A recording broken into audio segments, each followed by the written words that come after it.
friends, this is Marianne, and today I am beyond excited because we are going to look into the newly announced and also the debut long list of the Women's Prize for Nonfiction this year together. Some of you guys may know that Women's Prize for Fiction is my favorite literary prizes of all time, and every year I challenge myself to read all the books on the shortlist of Women's Prize for Fiction, of course with various degrees of success. I love how much I resonate with the book, and I also love that it is a great way for me to discover new to me authors every year following this prize. So needless to say, I was over the moon when I found out that Women's Prize launching the nonfiction sector this year, and I'm sure you guys are also very curious about it as well. But not gonna lie, I am a little bit nervous because if you know me, I'm interested in very specific nonfiction topics, so I didn't know how much of my taste with nonfiction will align with the long list of this book. But after I saw the announcement, all my worries disappeared because from the look of it, these books are phenomenal already,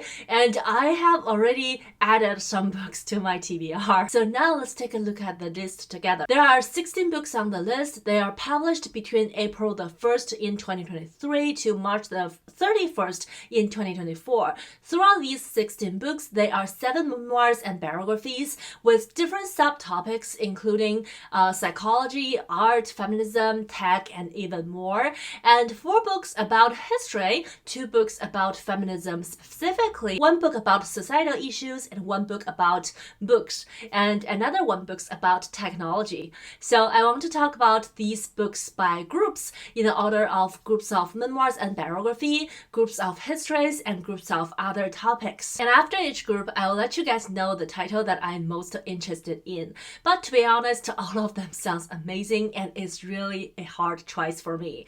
So now let's start with the groups of memoirs and biographies, and I'll talk about them in the alphabetical order. The first book is A Flat Place, Moving Through Empty Landscapes, Naming Complex Trauma by Noreen Mousad. This is actually half memoir and half nature writing. Noreen Mousad had a very complicated past and disturbed childhood. Her personal background brought her anxiety and PTSD and flattened her emotions and sometimes blank out her emotions too. And her heritage of a British Pakistani also makes her an outsider from the both colonizer and colonized group perspective. So in this book, she sought out solace and belonging by undertaking the pilgrimage around the flatland in the UK and weaved her impression into nature with poetry, folklore, and history. She retells her personal and family history across the places that she visited and processed her complex trauma and PTSD as well as grief and loss. This book sounds so personal and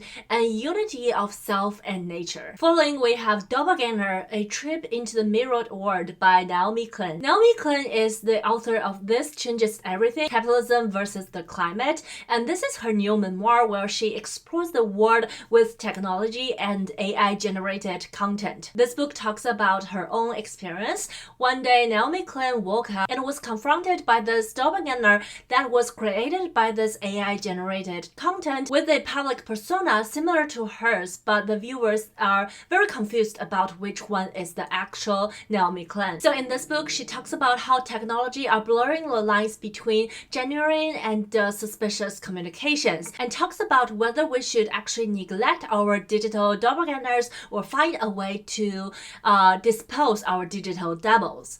I found the topic very intriguing, and because all the political events going on this year, all sorts of online accounts and presence are getting more and more active. So I feel like it is a very timely topic, and on top of that, a lot of people that I trust actually liked this book, so I'm adding this book to my TBR. Next, we have How to See Babylon, a Jamaican memoir by Sophia Sinclair. Sinclair was born into a well-off Jamaican family in Montego Bay in Jamaica. Father was a musician and a strict believer in the militant sect called Rastafari. In his mind, in order to protect the purity of women in the family, he forbid almost everything. No freedom of how to dress, nowhere to go besides home and school, no friends outside of the family. This put Sinclair into a isolation, especially when Rastas were outlawed in Jamaica, and she knew that in order to live at all, she has to find some way to leave home. I read Fire Rush last year, and that is about the Jamaican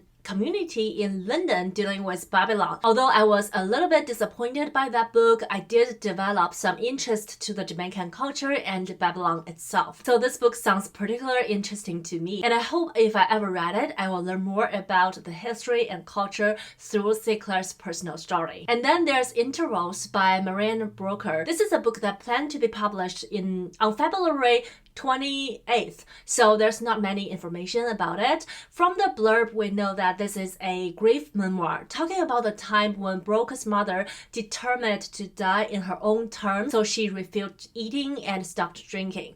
Brooker reckoned with her heartbreak and also recounting her feelings about illness, death, and leaving wealth, and a lot more. It is said that this book is loving, sorrowing, and full of reflections with feminism philosophy. On paper, I feel like I should have been interested in this book, especially I have been deeply moved by some grief memoirs in the past. However, it just hit a little bit too close to home, consider I lost some close relative in the same exactly way, so I don't think I'll ever read it. At least not for now. Moving on, we have Some People Need Killing, a memoir of murder in my country by Patricia Evangelista. Patricia came to age during the turbulent time in the Philippines, during the aftermath of the Street Revolution. And decades later, her job is to chronicle the killings carried out by police and vigilantes in the name of the war on drugs. And it's especially created when an elected president decided that some lives are better than the others. So she described her job as pack my bag and go to places where people die. I read How to Stand Up to a Dictator in January. It's also about the Philippines, and that book brushed on the recent history of the political climate in the Philippines, which actually intrigues me a lot. However, it was a major disappointment to me because it's mainly about how the author was hating on social media. So seeing this book on the long list, I really hope that this time I can really learn some history and understand the Philippines more in this book. The next book is Thunderclap, a memoir of art and life and sudden death by Laura Cumming. This is a half memoir and half biography, I feel like. It's about art and through history. The book was framed around the life of Carel Fabricius, an extraordinary painter who was killed during an explosion, and the time was 1654. This book exploring art history and also telling the story of the father of Laura Cumming, who's also a painter. It discussed the impact of painting and talks about how art can enter our souls and also thoughts, and more importantly, how paintings influence our views and understanding of the world. Personally, I am of course interested in reading about arts and how people understand arts, and I am by default drawn into books like these. And Laura Cumming was a profound art critic and historian, so I'm actually very excited for what this book has to offer.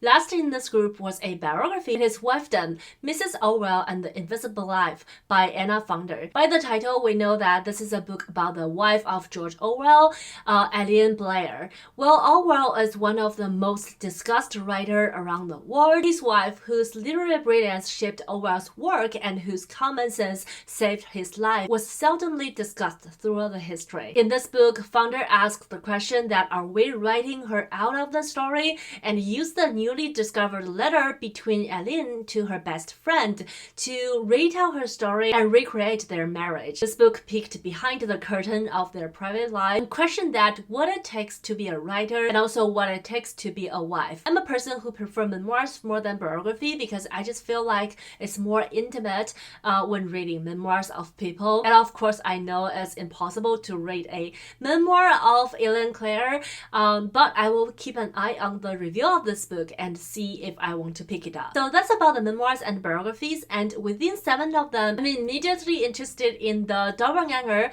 How to Say Babylon, and Some People Need Killing, and also Thunderclap. So it's like more than half of them. I have a feeling that I am being too greedy here, but luckily I like to listen to memoirs on audio format more than the physical books, so I hope they won't be a toll on my recent reading list. And now let's move on to books about history. There are 4 books on this long list about history, and again, we're talking about it in alphabetical order. The first book is called All That She Carried, The Journey of Ashley Sack, a Black Family Keepsake by Tia Mills. This is a piece of American history that expanded from a display case of a sack called Ashley Sack in the Smithsonian's National Museum of African American History and Culture. In 1850, a 9-year-old girl called Ashley was given a sack of precious items from her mother, who was an enslaved woman. And after that, Ashley was sold and separated from her mom as well. And now, historian Tia Mills explore Ashley and her family story and carefully uncover their lives and the lives of so many women like them, reveal the history of experience of slavery and also the uncertain freedom in America afterwards. This book reminds me of How the World is Past, which is a book that talks about the history of slavery in America that's hidden in plain sight today. And it sounds very interesting and also very important. The second book in this group is called Shadows at Moon by Joya Chatterji. This is a book that talks about the story of South Asia from the British colonization to the independence and the partition to the forging of modern nations of India, Pakistan, and Bangladesh. This is a book that pays a lot more attention to things beyond politics. It sheds light on the food, leisure, and household activities, as well as nationhood, migration, and the state. South Asia is an area that I plan to explore more with my Reading Asian project, and I personally want to travel to the aforementioned countries and especially India. So I'm very interested in this book, especially that it covers the costumes of different areas instead of solely politics. Moving on, we have The Britannias, An Island Quest by Alice Albinia. This is a book that talks about Britain's islands and how they are woven into the collective culture psyche. It covers the history from Neolithic Orkney to the modern days, including the far west reach of the Britain Island, once known by the collective name of Britannia. Personally, I think this will be a very interesting book if you like to read something that you don't know that you wanted to read about. The sound of it reminds me of a book called The Address Book, which talks about all the address and zip code and how they come from and what they stand for, which is exactly something very interesting that I didn't know that I want to know. But because I have so many books that I want to read that I'm interested in, I imagine that this book won't be on my top priority list. The last book in the group of history is The Young Queens, 3 Renaissance Women and Their Price of Power by Leah Raymond Chan. This is a book about 3 European queens, Catherine de Medici, Elizabeth de Valiers, and Mary Queen of Scots. 3 of them ruled around the same time period, and together they transformed the 60th century of Europe, expanded empires, and learned to rule as queens together. And more importantly, they learned that they need to delve into constant war against the deeply entrenched misogyny of their times. My interest of any royal family in Europe began after I watched the musical Six, and it was a couple of years ago, and I started to slowly learn about how things worked and how the royal family worked historically in Europe and also nowadays. However, I am of course more interested in the Tudor family since my interest was inspired by the Tudor family. So books that talks about other queendoms and also kingdoms are on my someday to explore list, but not a immediately to read tier. So that concludes the history group of this long list. Although I am interested in a couple of the books here, I have to be realistic and decided to only put Shadow and Moon on my immediately interest. I'm also very interested in All That She Carried. However, I try to not let American or Western history dominate my nonfiction reading and try to read more diversely this year, so I'm not gonna immediately pick up those books. And now let's move on to the third group, which is basically nonfiction about other topics. The first being Code Dependent, Living in the Shadow of AI by Marmia Morgia. And I believe that this book won't be coming out until June 2024 in the States. It has a very self-explanatory subtitles talking about how AI has already infiltrated our day-to-day life through language-generated chatbot and also social media, and also touches on our life in a more subtle way that we are not aware of. For example, interpersonal relationships, education, finance, and even human rights. This book highlights the voices of ordinary people and sharing the connection that we have with AI, and explores how AI can strip away our collective and individual sense of agency, Personally, I have mixed feelings about books about AI or topic like such. On one hand, I understand that we are all curious and trying to figure out a new way to face this new development of our era. On the other hand, exactly because how new it is, I feel like a lot of the commentary on AI are repetitive to some extent. And instead of raising questions and promoting suggestions, many people tend to state bold commentary without actually really understand what's going on. So I'm very curious about this book and I will be reading more reviews about it. However, the second book on this list is the one that I'm really interested in reading. It is called Eve, How the Female Body Drove 200 Million Years of Human Evolution by Cat Bohannon. It is saying that this book is a myth-busting, eye-opening landmark account of how humans evolved. This book talks about the science behind the evolution of women's body, with large amount of research, and the book discusses how women's body evolved and worked and how it's a urgent and necessity in a world that was focusing on male body for too long. I don't think we need to say more. It is a automatic TBR for me. Moving on, we have another book that talks about women's body. This one is from the perspective of motherhood. The book is called MATRESCENCE, on the Metamorphosis of Pregnancy, Childhood, and Motherhood by Lucy Jones. This is a book that talks about the changes women's body and mental health go through during pregnancy and the early motherhood. There's no other time in anyone's body and anyone's life that they go through such dramatic change. However, this is also an aspect that is often neglected by science, medicine, and philosophy. It's also not often talked about in arts and literature. Moreover, speaking about motherhood as anything other than a pastel-hued dream remains for most part a taboo for a lot of people. So this is a book that examines the modern institution of motherhood and raises the question about motherhood and femininity. Personally, I don't read books that exploring purely motherhood and such, but I am thrilled to see books like this are getting more and more attention. And I feel like this is one of the reasons that I'm so excited about this long list of Women's Prize for Nonfiction, because we can talk about all these topics that we care about. Second to the last, we have the dictionary people, the unsung heroes who created the Oxford English Dictionary by Alice Albinia. This is a book that's very easily to be overlooked if you only look at the subtitle. My first reaction was like, oh, this is another book that I didn't know that I will be interested in reading because I just don't think about it. However, when I look at the blurb, it became so interesting. Behind the people who created the Oxford English Dictionary, including 3 murders, a racial suffragette, the daughter of Karl Marx, and a female anti-slavery activist in Philadelphia, and a lot more people.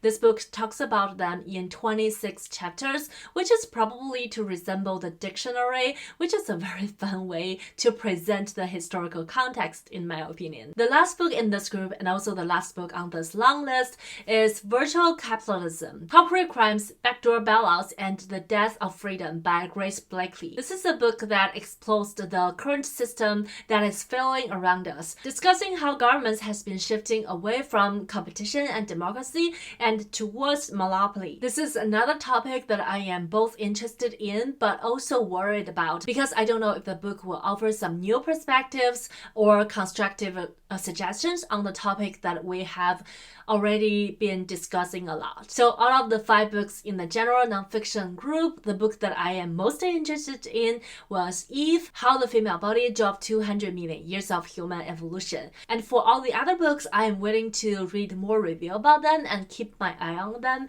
and to decide if I wanted to read them someday. So to sum up, I have 4 memoirs that I'm really interested to read right away, and 1 book from the historical group and 1 from the other general nonfiction sector.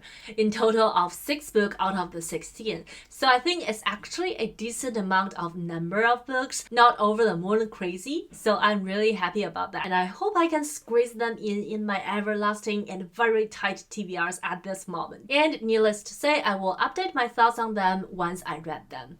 I hope you enjoyed this video. Please let me know if you have any thoughts about any of the books on this long Longlist. What books are you interested in the most, or what books have you already read? And as usual, don't forget to say hi in the comment section down below. Thumb up to this video if you like it. And I hope you happy reading, stay healthy, stay safe. I'll see you in my next bookish video. Take care!